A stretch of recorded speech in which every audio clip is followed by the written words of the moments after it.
ஒருவேளை இந்திய கூட்டணி அமைஞ்சு, இந்திய கூட்டணி ஜெயிச்சா, விஜய் அவர்கள நம்ம எப்படி பார்க்கலாம்? துணை முதல்வரா? எதிர்க்கட்சி தலைவரா?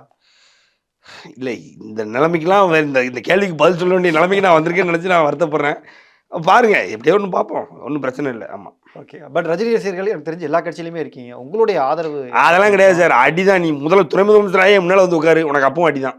நீ எங்கள தொட்டுட்ட. நீ எங்கள வந்து நீ ஒழுங்கா டீல் பண்ணல. நீ எங்கள தப்பா டீல் பண்ண, எங்கள ராங் டீலிங் பண்ணிட்ட. உனக்கு அதெல்லாம் மரியாதையும் கிடையாது. நீ இப்போ துணை முதலமைச்சரான நீ ட்ரம்ப் இடத்துக்கு போய் நீ இந்தியாவில் உலகத்தில் யூஎஸ்க்கே பிரசிடென்ட் ஆகிட்டு வா.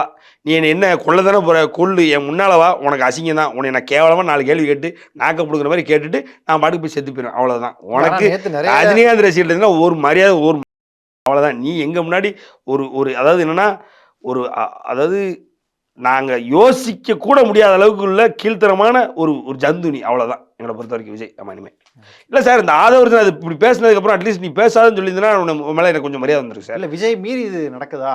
என்ன சார் விஜய் மீறி இவ்வளவு பெரிய முட்டாளா விஜய்? நீங்கள் சொல்லுங்கள் சார். விஜய் மீறி நடக்குதுன்னா இவ்வளவு பெரிய முட்டாளா விஜய்? இந்த அளவுக்கு கட்டுக்கோப்பு இல்லாத எதுக்கு நீ கட்சி வச்சு நடத்திட்டு இருக்கணும் சொல்லுங்கள். அப்போ இதை கூட பண்ண முடியல. சரி உன்கிட்ட இதெல்லாம் நாங்கள் எதிர்பார்க்கல. நீ தான் பண்ணு. ஏன்னா பர்சனலாக விஜய் எங்களுக்கு நிறைய இடத்துல அப்பாலஜி பண்ண வேண்டியிருக்குல்ல. நாங்கள் அதை நம்ம பேசியிருக்கோம்ல பல இடங்களில். அதையே நீ பண்ணலை. இன்றைக்கி வந்து இவன் சொன்னதுக்கெல்லாம் நீ பண்ணவா போகிற? பண்ண மாட்டேன். அதனால் வந்து நீ நாளைக்கு வந்து நீ எங்கள்கிட்ட வந்து நீ நல்ல வேணாம் அப்படின்னு கைகட்டி நின்னா கூட ரஜினிகாந்த் ரசிகர்களை பொறுத்த வரைக்கும் விஜய்ன்றவர் முடிஞ்சு போன ஒரு சாப்டர். விஜய்ன்றவருக்கு எங்களோட ஆதரவு கிடையாது. எங்களுக்கு எந்த வகையிலும் விஜய்ன்றவன் தேவையில்லை. விஜய்ன்றவன் தமிழ்நாட்டுக்கு ஒரு தேவையில்லாத ஒரு பிறவின்றதில் நாங்கள் தெளிவாக இருக்கோம். ஆமாம். அது அவர் என்ன வேணாலும் ஆகிட்டு வரட்டும். ஒன்றும் பிரச்சனை கிடையாது எங்களுக்கு.